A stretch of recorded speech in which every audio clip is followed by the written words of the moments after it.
Desejamos a todos as boas-vindas. Destacamos a presença da senhora Silvana Barros, da cidade de Pinhalzinho, ela que é secretária da Rede Feminina Estadual e está aqui representando a presidente. Muito obrigada. Lembramos a todos que, ao final da palestra da doutora Maiquele, nós teremos um momento de sorteio de brindes relativos ao Outubro Rosa, que também são comercializados pelas voluntárias da Rede Feminina de Combate ao Câncer. Estão à disposição lá na sede da rede e também hoje aqui na mesa que está ali na entrada, à disposição de todos. Passo a palavra agora para a senhora Juliana Trentin, presidente da Rede Feminina de Combate ao Câncer de Chapecó, para a sua mensagem. Boa noite a todos, então. É com muita alegria que estamos aqui hoje realizando esse evento, a palestra que organizamos com muito carinho para a nossa campanha Outubro Rosa. Agradecemos a presença de todos, que mesmo em momento de pandemia, sendo o nosso primeiro evento, vieram nos prestigiar. Agradecemos a Deus e aos anjos por sempre nos iluminarem no caminho do bem, promovendo a saúde da mulher e apoiando as crianças e mulheres em tratamento.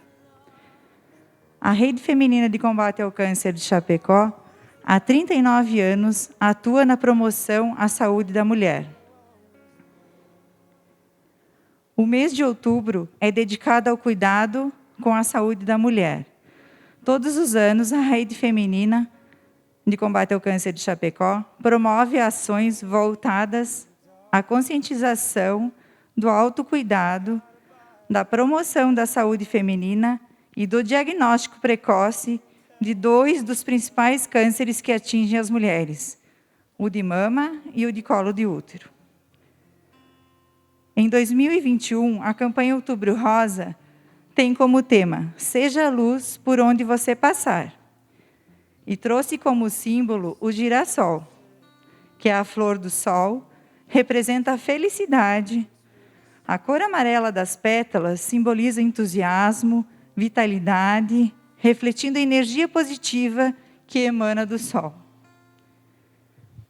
É com essa energia positiva que a Rede Feminina constantemente sensibiliza as mulheres para o autocuidado e a promoção da saúde. Mas no mês de outubro, isso fica ainda mais forte, mais intenso. Ressaltamos a importância do diagnóstico precoce. A palestrante de hoje emana luz, tranquilidade, competência, felicidade, entusiasmo. Enfim, ela nos transmite luz. A trajetória pela qual ela passou nos impulsiona a continuar a cada vez mais nosso trabalho de conscientização do diagnóstico precoce do câncer. Hoje temos aqui conosco a inspiração do nosso trabalho, a doutora Maiquele Simes. Desde já, agradecemos imensamente por ter aceito o nosso convite.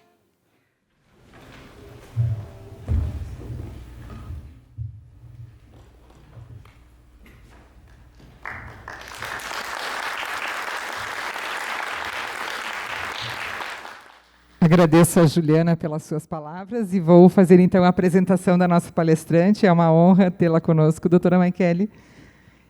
Formada em Medicina pela FURB em Blumenau, pós-graduada em Saúde da Família e Saúde Pública também pela FURB, é especialista em Medicina da Família e Comunidade pela Sociedade Brasileira de Medicina de Família e Comunidade, RQE 103/84. Formada em Terapia Comunitária pela Associação Brasileira de Terapia Comunitária. Pós-graduada em Master de Ciências do Anti-Aging pela Universidade Paulista. Pós-graduada em Endocrinologia pela Faculdade de Ciências Médicas de Minas Gerais. Pós-graduada em Nutrologia pela Associação Brasileira de Nutrologia, ABRAM. Professora de Saúde do Adulto e Idoso no curso de Medicina da UNO Chapecó. Palestrante nos temas relacionados à saúde e qualidade de vida. E é essa pessoa cheia de luz, como disse a Juliana, que a gente recebe agora para a palestra.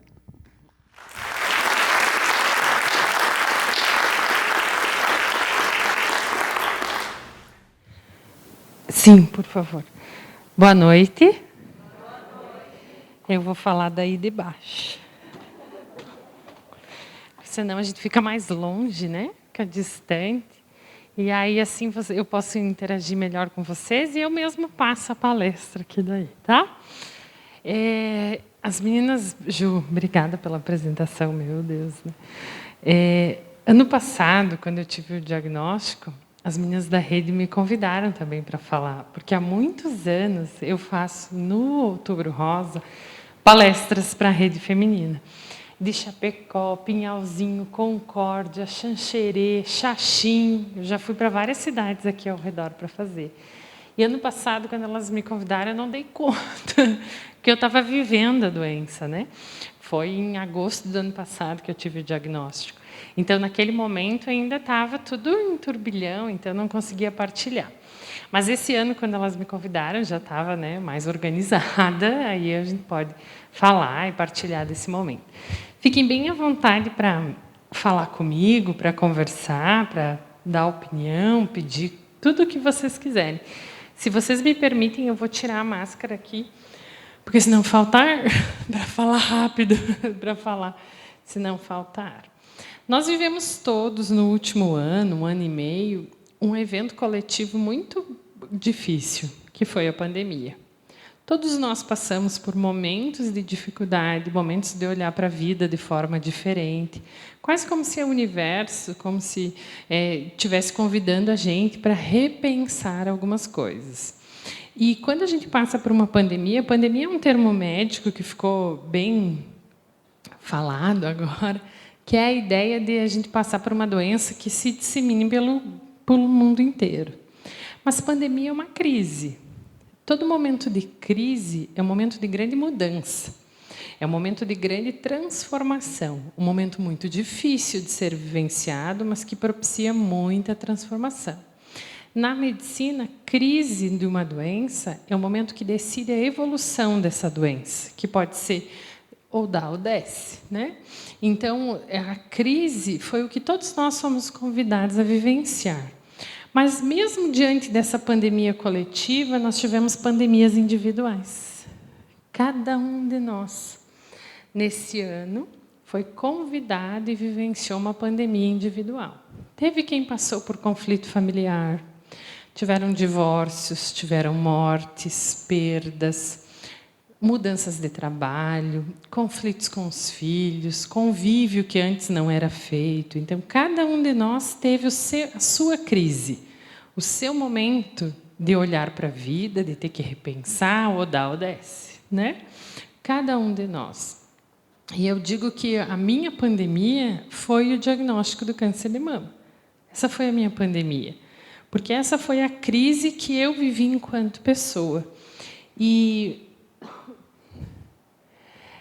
foi a minha pandemia, foi a que eu e a minha família vivemos.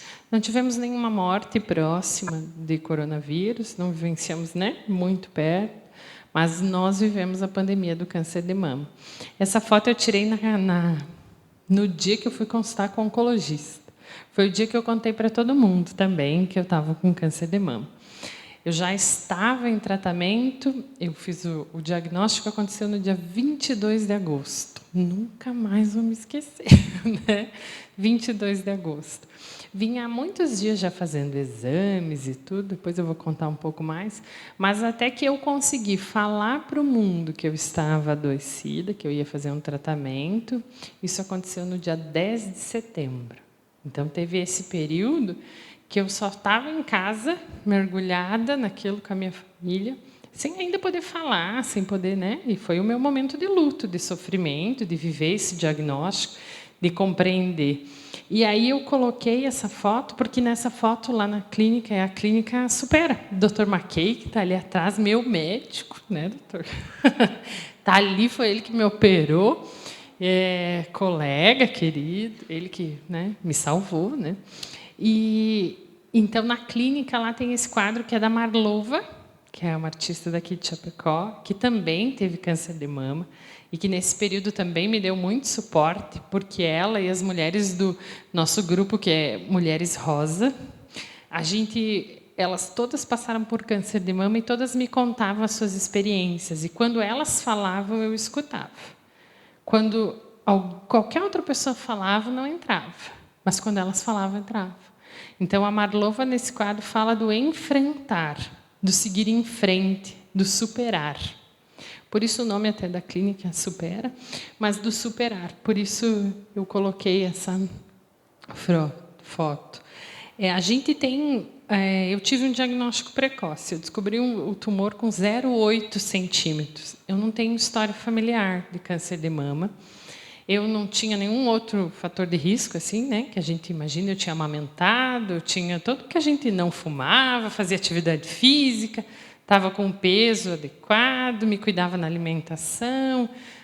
Eu até usar os cremes todos para o corpo, assim, tudo natural, sem contaminantes, eu já vinha usando. Então, achava que aquilo não seria uma coisa que eu iria vivenciar. Até mapeamento genético das doenças que eu ia passar na vida, eu já tinha feito. E não aparecia câncer de mama lá. Mas quando, ano passado, eu e o Pedro decidimos que a gente queria ter mais um filho, e aí a gente foi fazer uma consulta com o ginecologista.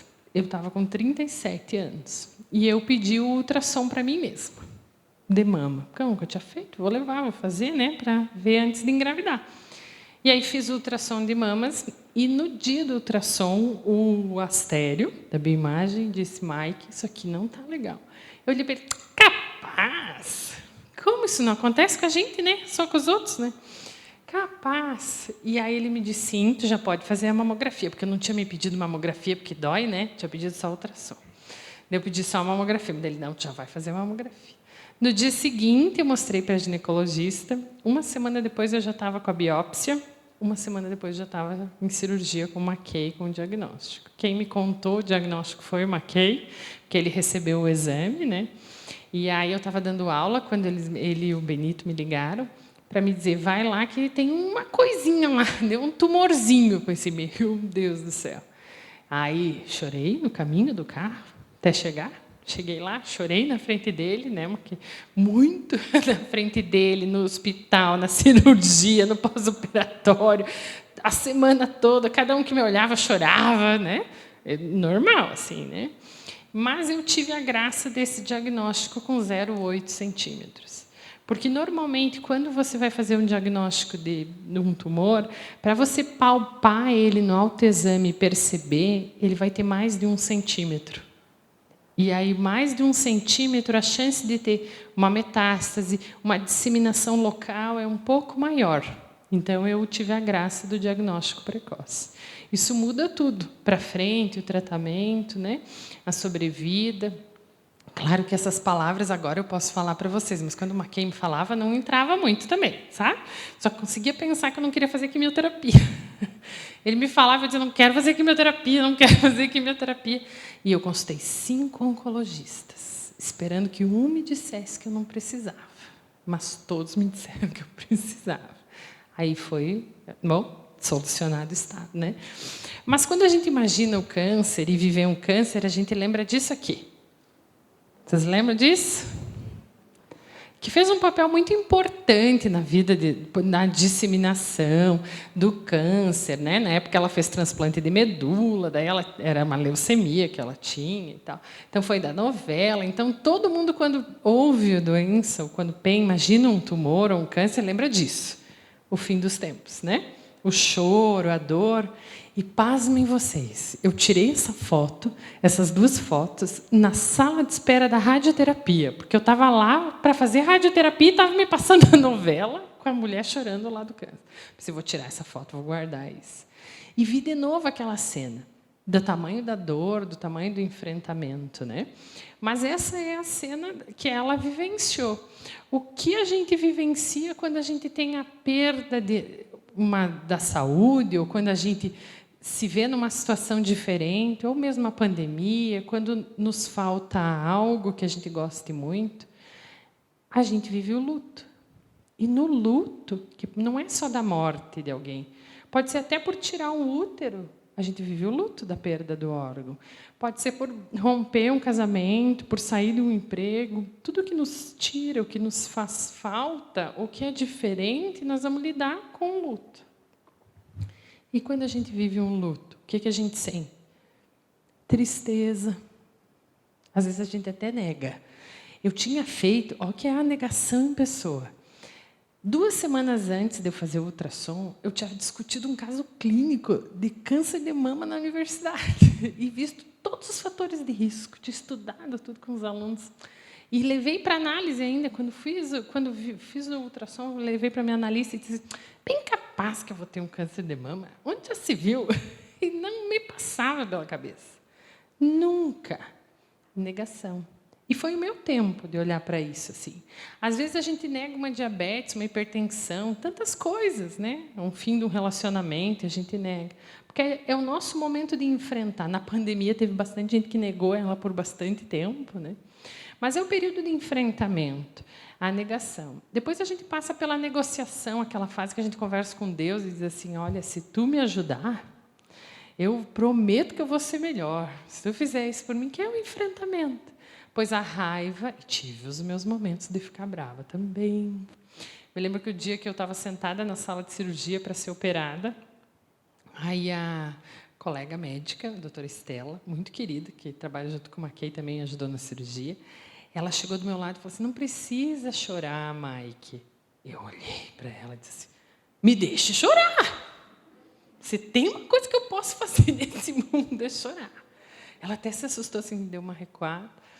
Chorei. Daí, depois que derramei a última lágrima, daí o Marcos Cury, o anestesista, me anestesiou. Daí não lembro de mais nada, né? Só acordei no pós-operatório. Mas a gente se permitir sentir, e se permitir ficar bravo, porque é de ficar bravo mesmo quando a gente adoece. A gente não tem que ficar feliz quando está doente, né? A gente adoece, e é da fase do adoecimento. Depois a tristeza, tive os meus momentos de ficar triste, que eu estava contando, de chorar. Quando me lembro em algumas situações de alguns sofrimentos, ainda choro, ainda saem umas lágrimas, e que faz parte, né? E aí, por último, vem a aceitação. Algumas pessoas vão direto para a aceitação, mas isso é mais raro. Quase todos nós vamos viver tudo isso diante de uma doença ou diante de algum diagnóstico, né?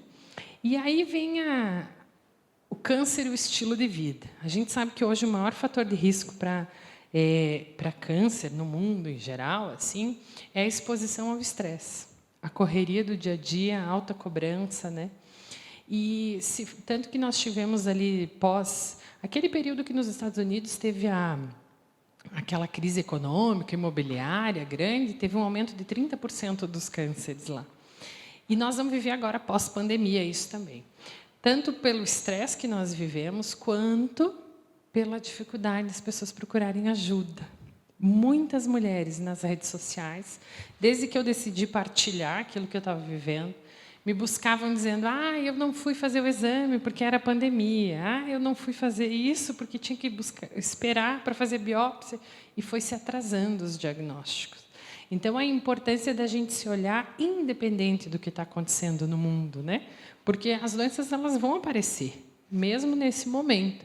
E aí, os fatores de risco, então, para surgir um câncer, né? Exposição a agrotóxicos, conservantes, alto consumo de açúcar, então, uma dieta inflamatória e estresse. No meu caso, quando eu olho para esses fatores de risco, eu entendo que eu precisava expressar essa doença. Eu tive um câncer de mama na mama direita. Para a medicina chinesa, o lado direito do nosso corpo representa o masculino, o lado esquerdo o feminino. Então, tem coisas relacionadas ao masculino na minha história que eu precisava resolver. Pode ser desde a história do nascimento, desde a história, né, da minha mãe, do meu pai, dos meus avós, quanto coisas que eu vivenciei naquele momento. E eu conto para vocês. Tem 2 sentimentos relacionados ao câncer de mama que eu conheço bem. Raiva. Estava dizendo para vocês antes, eu tenho meus momentos de raiva, gente. Eu sou uma pessoa raivosa. Eu não falo muito isso nas redes sociais, porque a gente não conta essas coisas na rede social, né? Mas eu sou bem brabinha na minha casa, né, amor? Está aqui, eu sou bem brabinha. Tipo, raiva e controle. E controle. A vontade de controlar as coisas, de fazer tudo certo para ser perfeita. Controle, né? Que é a relação com o medo e o estresse. Então, essas duas coisas eu conhecia bem. Esses sentimentos eu conhecia bem. E quando a gente vai estudar a emoção por trás do câncer de mama, então tinha essa relação na minha história. E quando eu expressei um câncer, então, meu corpo buscava a cura. A cura do meu corpo, talvez, mas muito mais a cura da minha alma. Porque era um processo que hoje eu entendo que eu precisava viver. E aí eu fui viver ele, fui enfrentar o meu maior medo, quimioterapia. Hoje eu olho para trás e digo, nem foi tão ruim assim. Entendeu? Achei que a rádio foi pior. A quimio nem foi tão ruim assim. Fazer a quimioterapia tem muito do medo daquela história da novela lá, sabe? Não é bom fazer quimioterapia. Dói.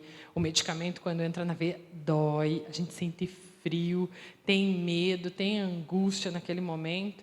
Mas é como se é só o corpo que sofre. Entende? Tipo, é só ali, a dor ali. Depois, passado do momento da quimio, eu ficava um pouco cansada, mas eu tive pouquíssimo efeito colateral. Eu tive muitos tratamentos em paralelo que me fizeram quase não ter efeito colateral. Eu fui tomar antidepressivo porque para aliviar os calorões, o oncologista me deu venlafaxina, 37,5, não adiantou para nada. Parei de tomar porque não resolve os calorões. Mas eu tive náusea em tomar venlafaxina e vomitei, coisa que eu não tive com a quimioterapia. Então, a gente, às vezes, dimensiona que ela possa ser muito grave. E não, hoje tem possibilidades de alívio, né? E ali a primeira e a última. A primeira e a última. No meio do caminho, nós tivemos a queda de cabelo, que é a grande dificuldade, né? Que todo mundo, quando pensa na quimio, pensa na queda de cabelo. Eu não me assustava muito com a queda de cabelo, porque eu já tinha tido cabelo comprido, curto, eu já estava um olhar para o cabelo diferente. E eu tinha uma aposta com o meu enteado, que era assim, meu enteado vivia fazendo, o Luiz, ele vive fazendo moicano. Tipo, sabe aquelas coisas de guri de raspar aqui do lado e deixar assim? E ele dizia assim, um dia tu também vai fazer. Eu falei, meu Deus, o livre, capaz que eu vou fazer moicano nessa vida. Então, se um dia tu vai fazer, eu disse para ele, bom, se um dia eu precisar raspar os cabelos, primeiro eu vou fazer um moicano, então. E aí me toca que um dia eu precisei raspar os cabelos. E aí, aquela foto lá em cima é eu de moicano. Daí, nossa, começou a cair e eu fui deixando cair. E no começo não me incomodava que caía. E é um cair que tu passa a mão e sai massa, assim, sabe? É um cair sem dor, não dói. Só passa a mão e sai cabelo. Mas a gente parece que vai perdendo um pedaço, ele é meio assustador, assim, quando tu vê no chão, no banheiro. Mas eu fui deixando isso acontecer. Quando chegou o momento que começou a me angustiar, daí eu comecei a pensar naquela coisa sabe o passarinho sem pena, um pintinho. Ah, não, chegou o tempo de raspar. Aí a gente fez o moicano em família, nós todos fizemos, eu fiz, o Pedro fez, o Luiz fez. Aí, então, passei um dia inteiro e tive que passear de moicano ainda. A gente foi almoçar fora, tomar sorvete, paguei a minha parte da aposta. Aí depois raspei o restante do cabelo. E aí fiquei com ele raspado, e daí nós três raspamos o cabelo, então. Ficamos careca um período.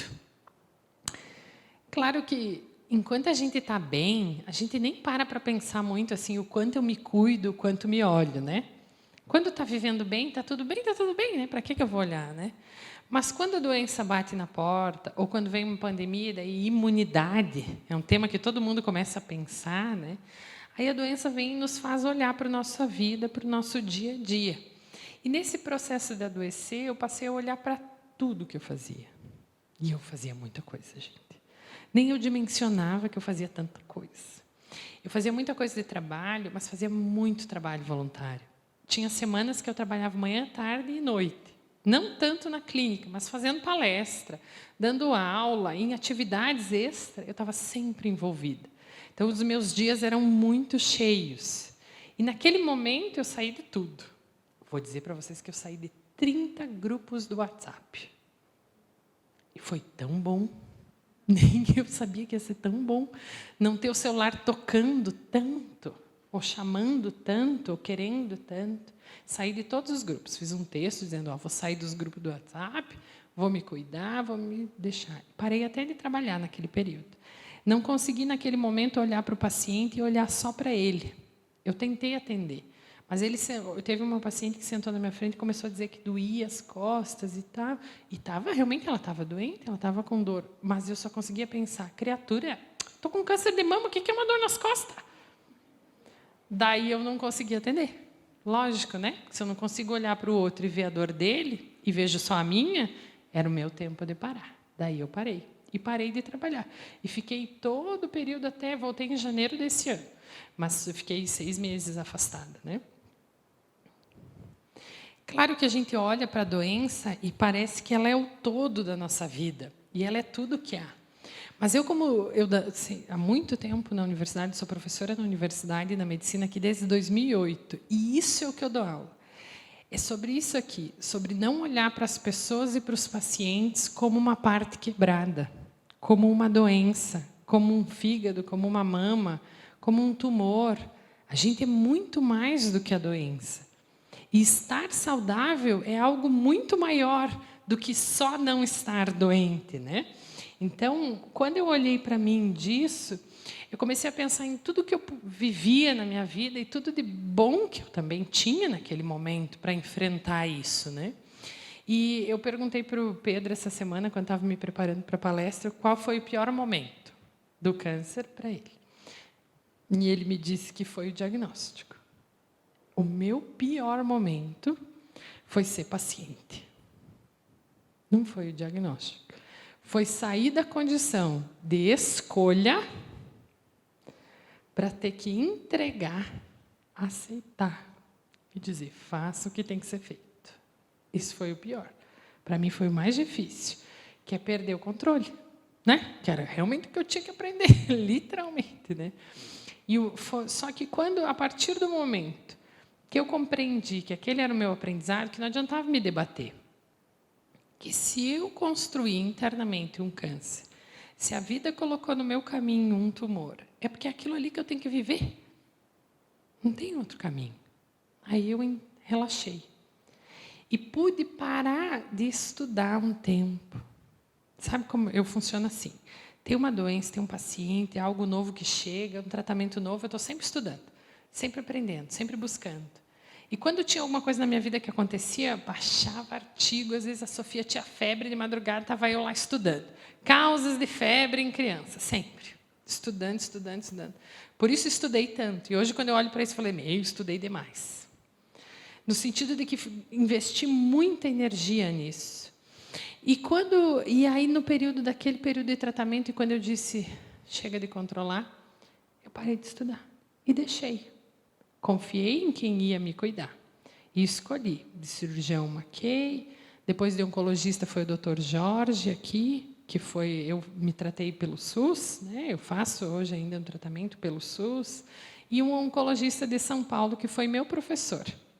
Então, ele faz a suplementação e me dá toda a suplementação. O Jorge aqui trata com a parte da quimioterapia, né? E aí eu pude ver o quanto eu sou capaz de lidar com a dificuldade. Porque quando eu relaxei, ficou fácil. Era só viver o presente. Todo dia o que eu tinha para fazer? Cuidar de mim. Às vezes até enchi o saco. Tanta coisa que eu fazia para mim. Foi ruim viver um câncer? Foi difícil.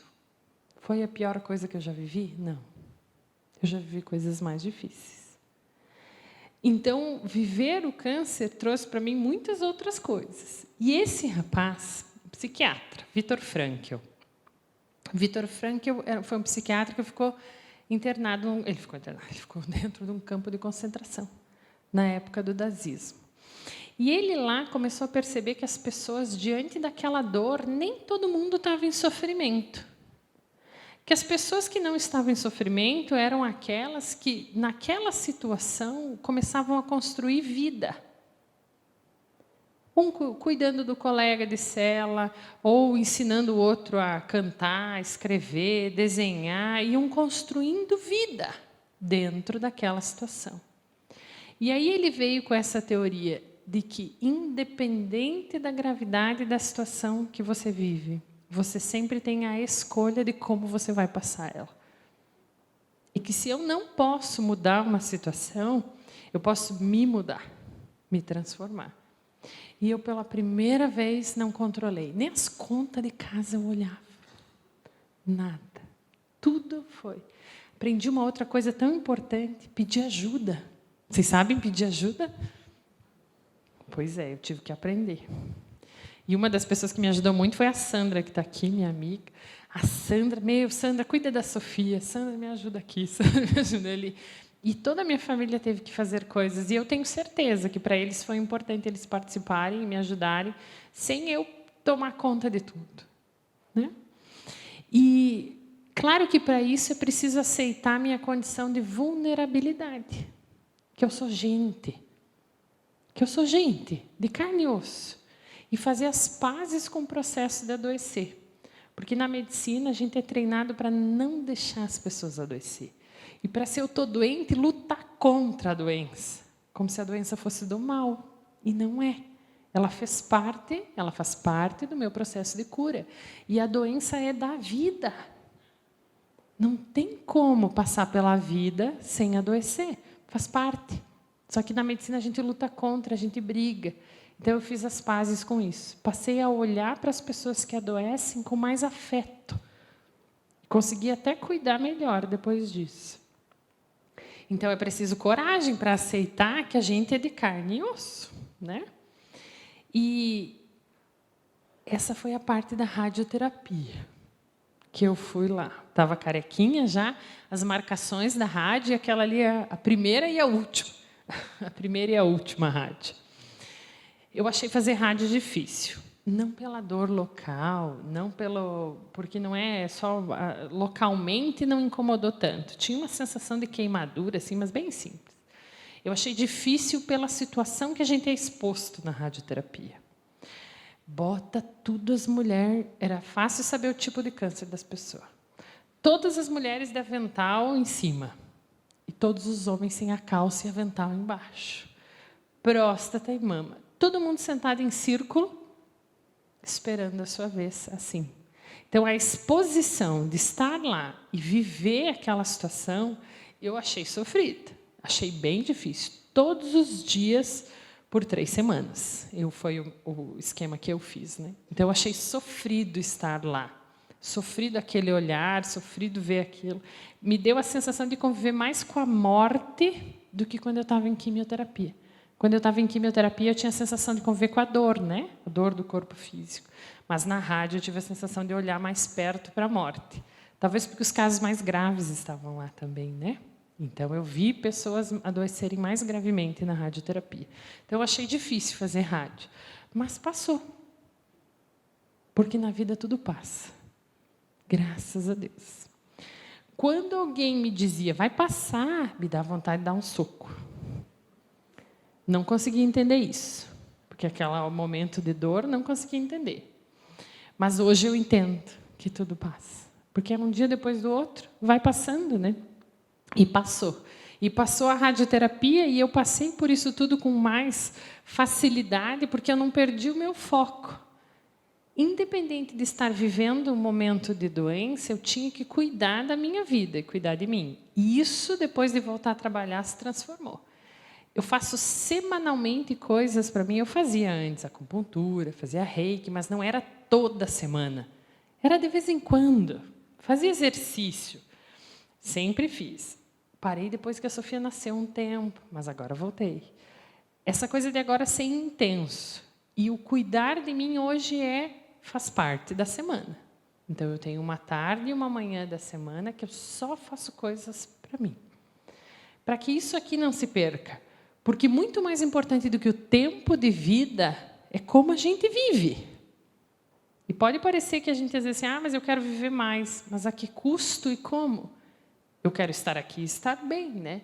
Então, todos esses nutrição, o meu trabalho, exercícios, cuidados com a doença, o manejo do estresse, o jeito que eu me vejo, as atividades de lazer, tudo isso, todos os dias, a cada semana, eu reavalio. Essa semana eu não fiz isso, tenho que fazer isso. Essa semana eu não olhei para isso, então eu tenho que olhar. Porque a doença, ela mostra para a gente que a gente tem que se olhar. Ela traz o corpo como um foco. Porque a gente não olha muito para a nossa casinha, né? Vocês olhavam para a casinha de vocês? Vocês olham sempre assim?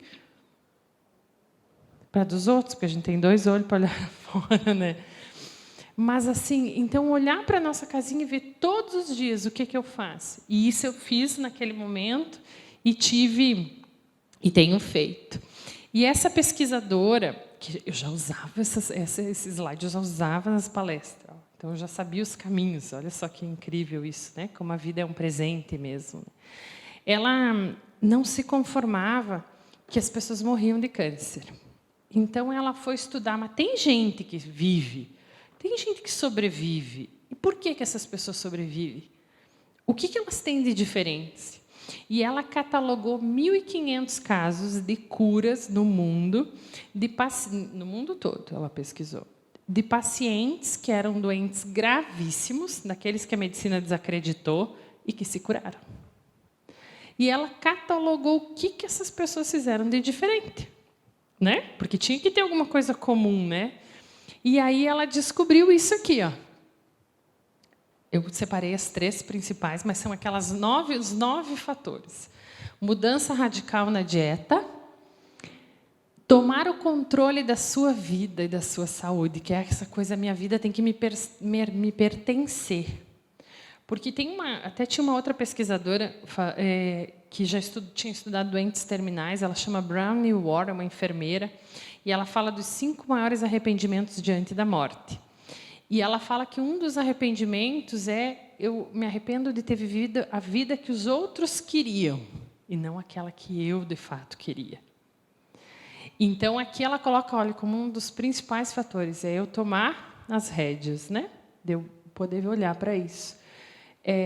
Following your intuition, que é seguir a intuição, que é acreditar nessa conexão da gente, né, com o universo.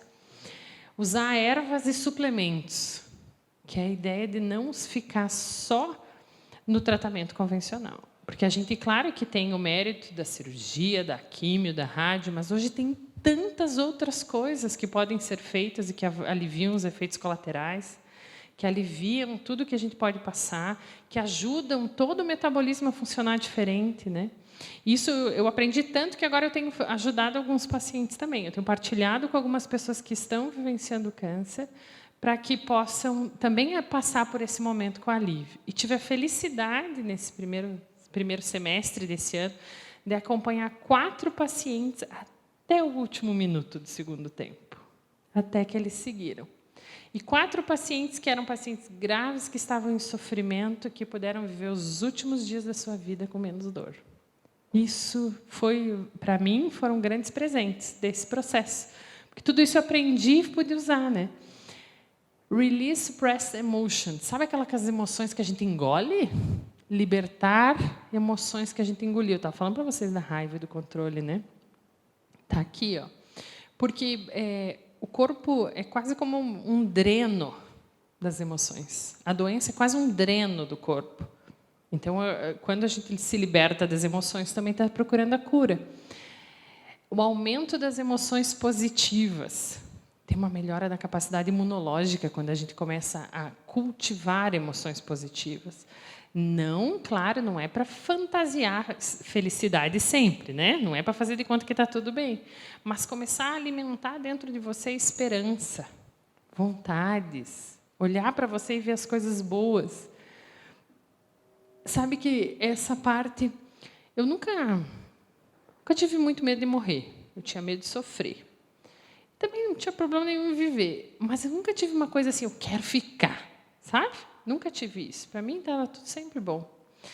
E aí, depois de adoecer, teve um dia que eu estava rezando de noite e pensei, Deus, olha, se eu vou ter que ficar, e eu quero ficar, porque eu tenho uma filha pequena, eu tenho uma família, tu vai ter que me dar uma ajudinha nessa parte.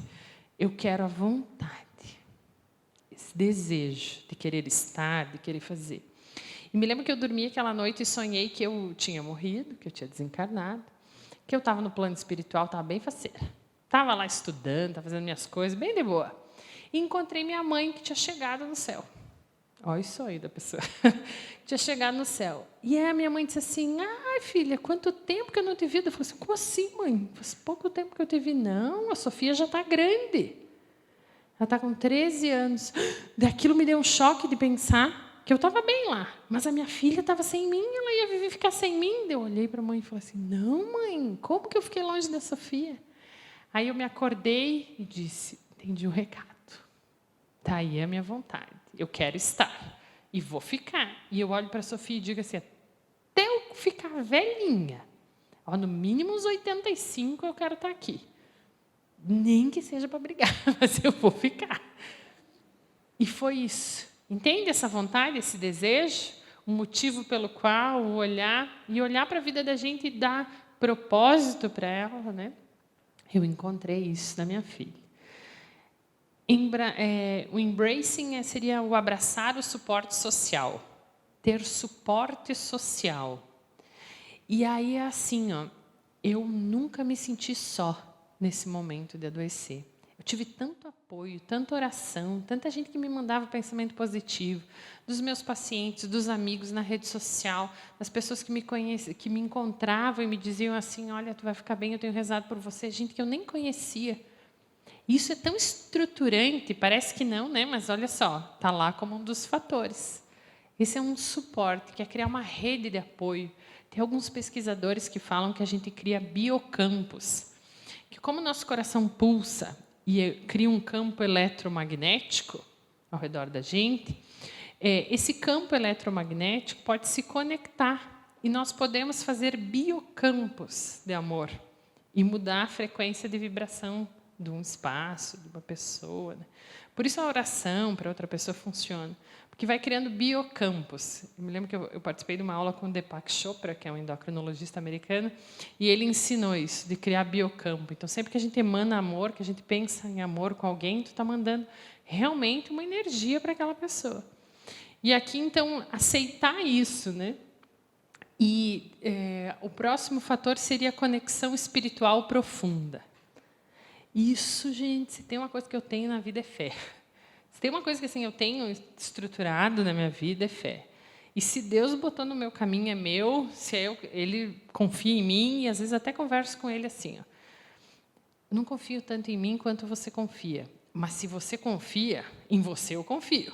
Então, de certo, tu deve ter razão. Então, eu vou. E é bem assim que eu converso com Deus mesmo. Se tu botou, vamos lá. Então, isso é uma das coisas que, para mim, já é norteador, né?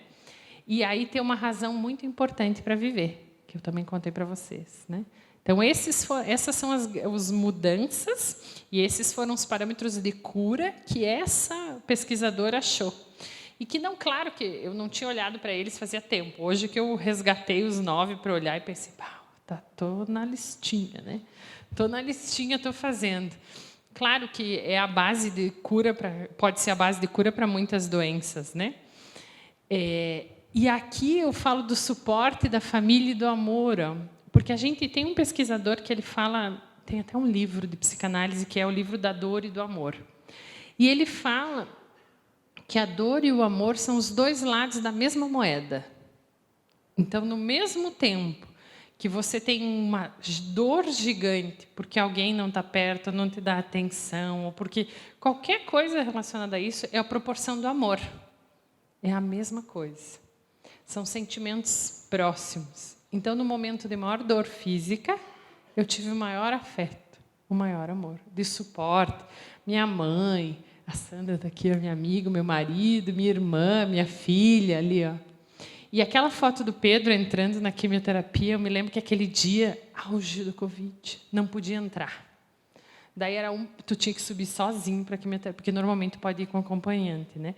Naquele dia não podia. Quando a mulher disse que o Pedro não podia, meu Deus do céu, não tinha nem o que reclamar, né? Naquela hora ali embaixo, subi chorando, ele ficou lá embaixo e eu subi chorando o elevador. Cheguei lá em cima, ainda bem que a gente usou máscara, né? Porque daí via as lágrimas, ninguém via no corredor do hospital. Quando cheguei lá em cima, a enfermeira olhou para mim e falou assim, o que foi, Mike? Eu falei para ela assim, olha, não deixaram o Pedro entrar e tal. Daí ela disse assim, não, pode deixar que eu vou deixar ele, vou dizer para eles mandarem ele subir. Daí ele subiu, quando eu vi ele, meu, que alívio. Sabe aquela coisa assim, porque passar pelo abismo sozinha é uma coisa. Passar pelo abismo com afeto, com amor, é outra coisa, né? Então, aquele foi um momento assim que a força que ele me deu, estar comigo naqueles momentos, foi estruturante mesmo. Ele e toda a minha família, né? E uma outra coisa que eu também, a dor faz a gente viver, que foi um grande aprendizado, é assim, a doença não deixa a gente ir para frente. A doença não deixa a gente ficar ansiosa com o futuro. Ela não deixa tu fazer plano de viajar, plano de ganhar coisas, plano que é lá na frente. A doença faz tu viver o presente. Ela faz tu voltar para o momento de agora. Tu tem que viver o agora. E é só o que a gente tem. Então, eu pude, naquele momento, tá só o agora. Cada dia era um dia. E eu só tinha que viver aquele dia. Isso, para o corpo, dá uma sensação de alívio. Porque tu está deixando de fazer 1 milhão de coisas, né? Está fazendo uma só. Vivendo o presente, diminui a produção de cortisol e relaxa. Para mim foi assim, ó, foi um alívio bem grande, ter que viver uma coisa de cada vez. Foi um grande aprendizado, que às vezes eu me perco. Até semana passada postei um vídeo nas redes sociais falando disso. Tinha me esquecido um pouco disso, de fazer uma coisa de cada vez. Estava fazendo várias, me cobrando, aí atendi uma paciente. Eu chamo os pacientes oncológicos na clínica de paciente luz. Eu já chamava isso antes até da campanha. A gente tem, né, porque tem toda uma dinâmica diferente entre nós para cuidado com esses pacientes. Daí a gente chama eles de paciente luz. E eu atendi uma paciente luz, então, e aí ela me falando de como ela estava e a vontade de que ela queria que passasse, e aí eu me lembrei. Não é o passar, é o viver o agora. Não é o ir para frente, é viver o presente. Não tem outro lugar para ir. É aquilo ali. É aquilo que a gente precisa viver. E aí agradeci ela porque ela me fez lembrar, né, por afeto disso tudo. Para que a gente possa sorrir, respirar e ir devagar. Porque é isso que a gente precisa viver. É isso que a gente que é a vida. É um dia depois do outro. É aquilo que cabe num dia.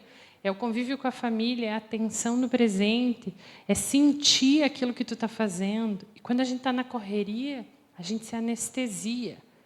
O corpo se anestesia para dar conta da correria. Só que ele não se anestesia só para as coisas ruins. Ele se anestesia para as ruins e para as boas. Aí eu atendo hoje muita gente no consultório com desprazer. Parece que a vida não tem graça. Eu tenho tudo, mas não tenho nada. Porque ficam correndo. E o corpo está anestesiado. Então, quando a gente vive o presente, é nele que a gente sente. Vai sentir dor, sim, mas vai sentir amor também. Vai sentir afeto, vai sentir alegria, né? Para a gente poder ir devagar, então. E essa aqui eu trouxe, que essa foi a primeira foto quando eu voltei a trabalhar. E eu voltei a trabalhar assim, careca. E não disfarcei. E eu não botei lencinho, porque quando eu botei o lenço, me achei doente. Fiquei com uma sensação de doente. Quando não botei, deixei, estava bom assim, estava careca mesmo, e pronto, e foi. E esses daqui, esse ainda sou eu agora. Eu ainda estou em tratamento, porque eu ainda faço imunoterápico. Então, eu tenho que, a cada 21 dias, ir para o hospital e tomar um imunoterápico. É como um quimioterápico, só que não tem efeito colateral. Então, é só ir lá, ficar meia hora, receber e ir embora. Até vou sozinha agora, porque não dói nem nada, né? Agora vou sozinha. Então, eu ainda estou em tratamento, até o final do ano. Eu ainda estou tomando tamoxifeno, que é o medicamento que faz com que os meus hormônios se mantenham baixos, porque o câncer que eu tive tinha receptor para hormônio. Então, eu ganhei de brinde uma menopausa. Que eu digo que no pós-câncer é o desafio. É ter que se manter em menopausa. Então, eu ainda estou em tratamento e ainda me manterei em tratamento por pelo menos mais 5 anos. Que é o tempo, né, de acompanhamento. E aí, volta e meia, eu tenho que fazer mamografia, ultrassom, tudo de novo.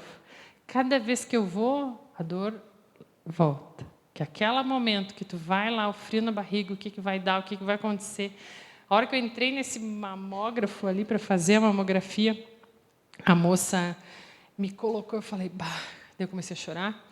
Aí, quando eu fui começar a chorar, pensei, puta merda, de novo aqui.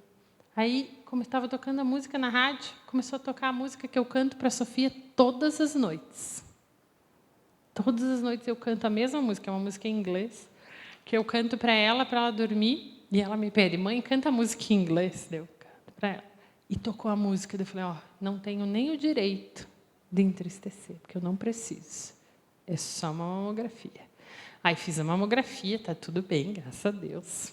Tudo certinho. Mas, então, olha lá, não existe o chegar lá. Não é sobre o resultado, mas sobre o progresso.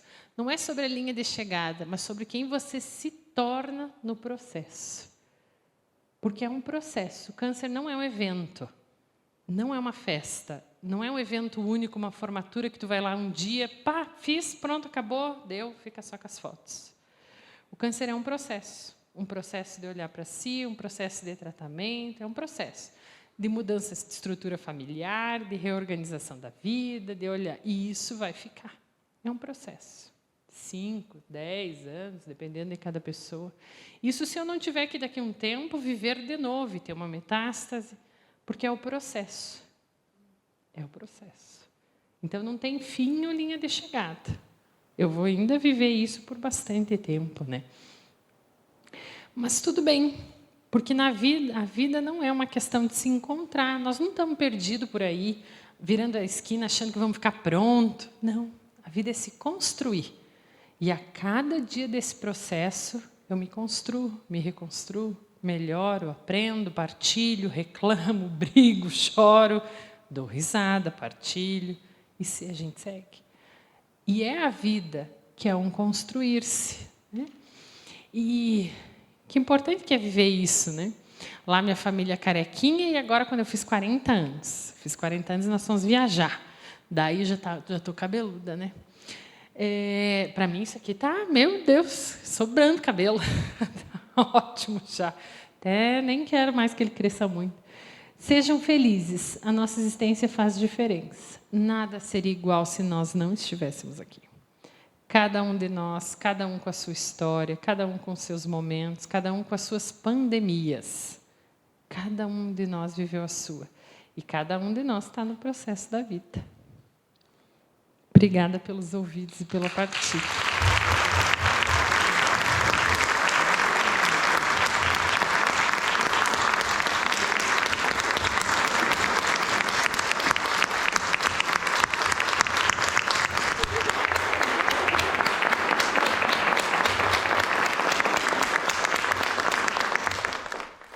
Ai, que vergonha.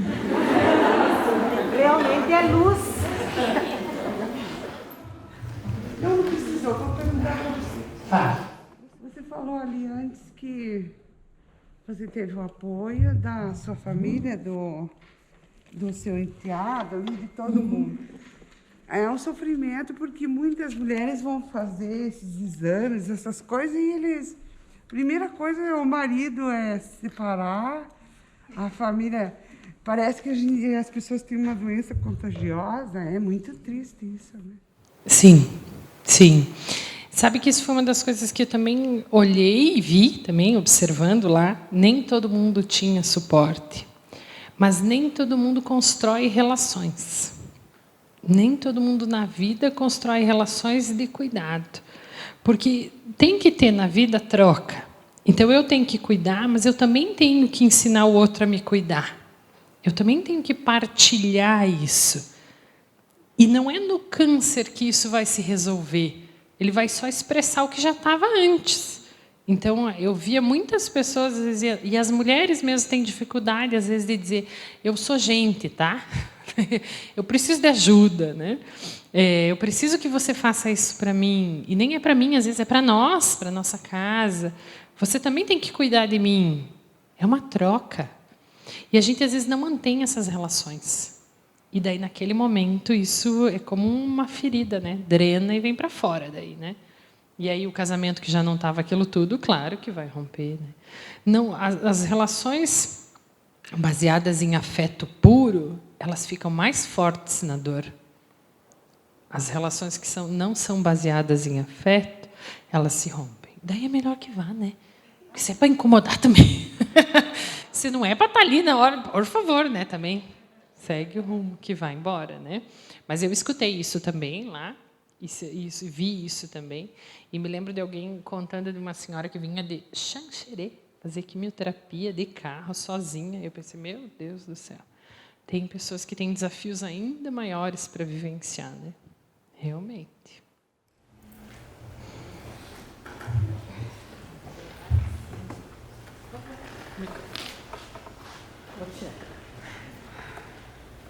Eu tive câncer há 20 anos atrás, né? 20 anos. Hoje, estou plena.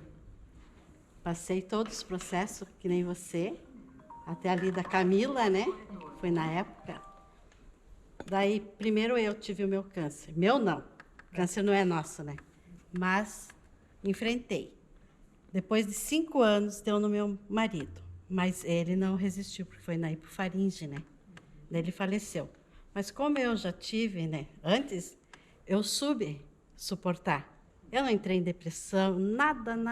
Eu soube levar a vida, né? Filhos, tinha um neto na época. Hoje faz 15 anos que eu sou viúva, né? Mas estou bem, graças a Deus.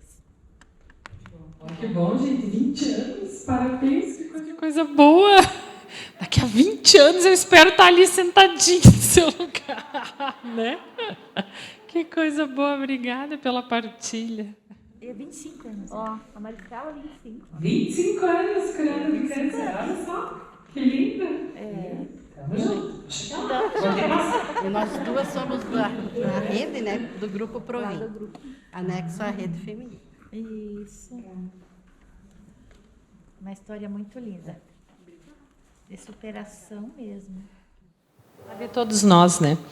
A história de todos nós daria um livro e uma palestra. É porque a gente não fala, né? Todos nós temos as nossas dificuldades, todos nós temos as nossas superações. Eu ensino isso para os alunos de medicina, assim, quando um paciente chega na tua frente, é um livro novo que está se abrindo. Porque cada um de nós vem com uma história inteira que viraria uma série da Netflix. Só que a gente não conta, a gente não partilha, às vezes não dá nem valor para a nossa história de superação, de crescimento, de enfrentamento, né? Nós estamos numa região aqui de pessoas guerreiras, lutadoras, que vieram no pós-guerra, descendente italiano e alemão. Ninguém ganhou nada de graça nessa região. Todo mundo teve que superar, lutar, crescer, fazer, sair do interior, e assim vai. Então, cada um de nós tem a sua história de superação. Sim. Muito obrigada.